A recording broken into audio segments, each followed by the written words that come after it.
Everybody, we're back in the garage with the E93 N54, continuing the swap. So today we're going to be working on the new engine, and what we're going to be doing is actually walnut blasting the intake valve. So I've already looked at them. They look really, really bad. They're caked on with carbon pretty badly. So hopefully we get some good results from this, and we can go from there.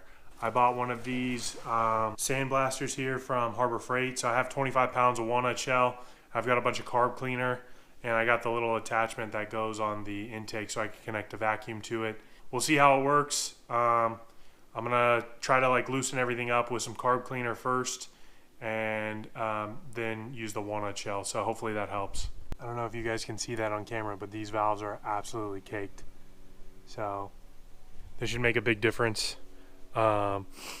Realistically, you should probably do this every 30,000 miles.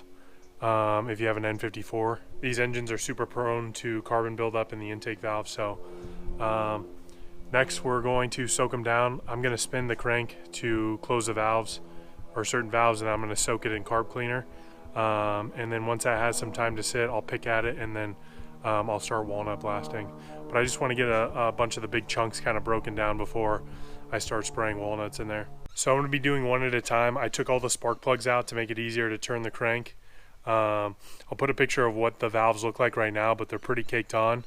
But what we're going to want to do is we're going to tape off the open valves while we do the closed valve. So just shine a light in there and you'll see the valve dip down. If it's open, you want to make sure it's pressed up all the way. And if you can't really tell, just spray a little carb cleaner in there.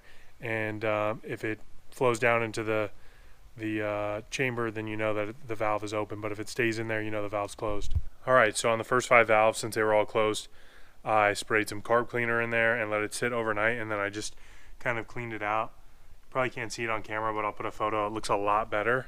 But you know, since it's already apart, I want to make sure it's all the way. So we'll test it out to see if it's worth it to walnut blast them. If it's not, I'll just refill them all with carb cleaner and clear it out again tomorrow. Yeah, let's see if we can get them pretty clean. All right, so this is what I've got to walnut blast. I've got the abrasive blaster kit from Harbor Freight. I think it's like 30 or 35 bucks. It's pretty cheap. And then you're going to want from Harbor Freight as well, the fine walnut shells.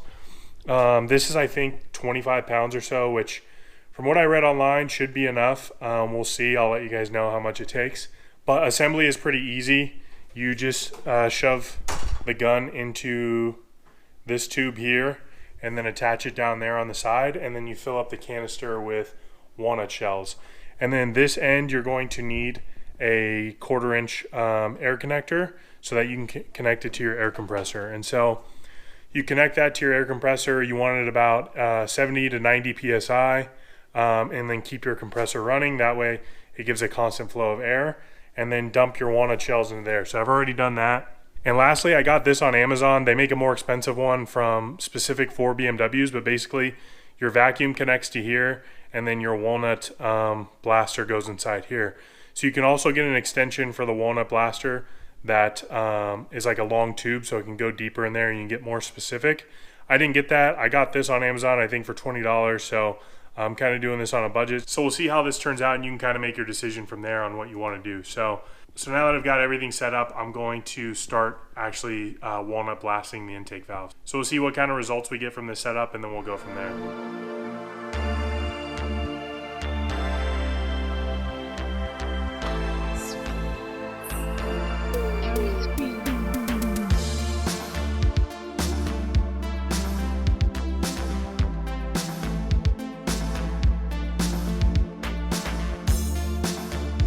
Hours later. All right, everyone, so we got the engine all cleaned up. We've got rid of all the walnut shells and everything, and it came out really good.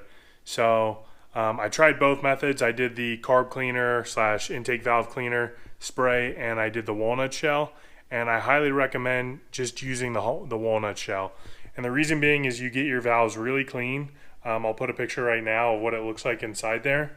But I ended up doing cylinders 1, 2, 3, 4, and 6 at the same time, because all of those valves were closed, and cylinder 5 valves were open. So I soaked those 5 cylinders overnight with the intake valve cleaner, and then the next morning I cleaned it all out and then ended up walnut blasting it. And what happened was the carb cleaner ended up making a huge mess. It spilled all over my engine block and got everywhere. There's really no easy way to get it all out of the intake port without making a mess. So then I walnut blasted it and it came out really clean, I will admit that.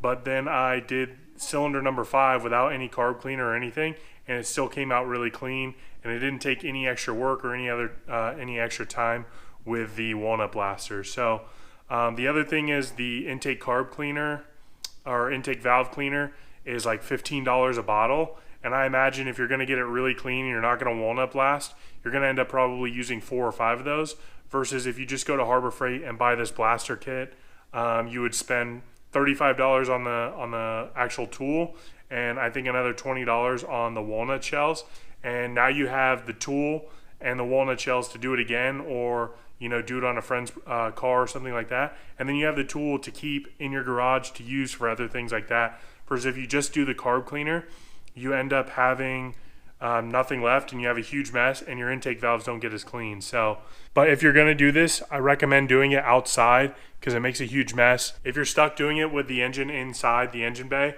make sure you cover things up and get one of those attachments. It's going to make a mess, but it should be pretty easy. I didn't really even use half of that box. So if you have a buddy or something, you can split it and do multiple cars with it.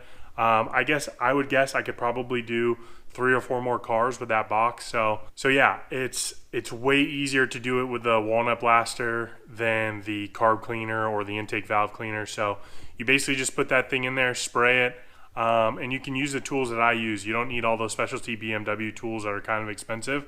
So I highly recommend doing this every 30,000 miles or even less, especially if you're going to be modifying your car and tuning it. So it might seem easier just to use the spray cleaners, but I would not recommend it. I'd recommend just doing it right with the walnut shells. Take your time and prepare everything and cover everything so that you don't get the walnut shells everywhere, and you should be fine. So highly recommend this tool from Harbor Freight, and it's really not as big or scary of a job as most people make it seem. So next up for this engine is we are going to be doing the rod bearings, the oil pan gasket, valve cover gasket, front and rear main seal. We'll put on all the stuff from the other motor, like the oil filter housing and everything like that. So if you haven't already, make sure you hit the subscribe button, drop a like on the video, and stay tuned for the rest of this build. We're getting close to being able to drop this back in there. A lot of what we're waiting on is just FCP Euro to send me my parts. But I appreciate you guys watching, and I'll see you next time. I'm just really trying to show you no love. Say you tired and you need a new love. Use what you got for your lose love. See new things with your views of. Yeah, what you want to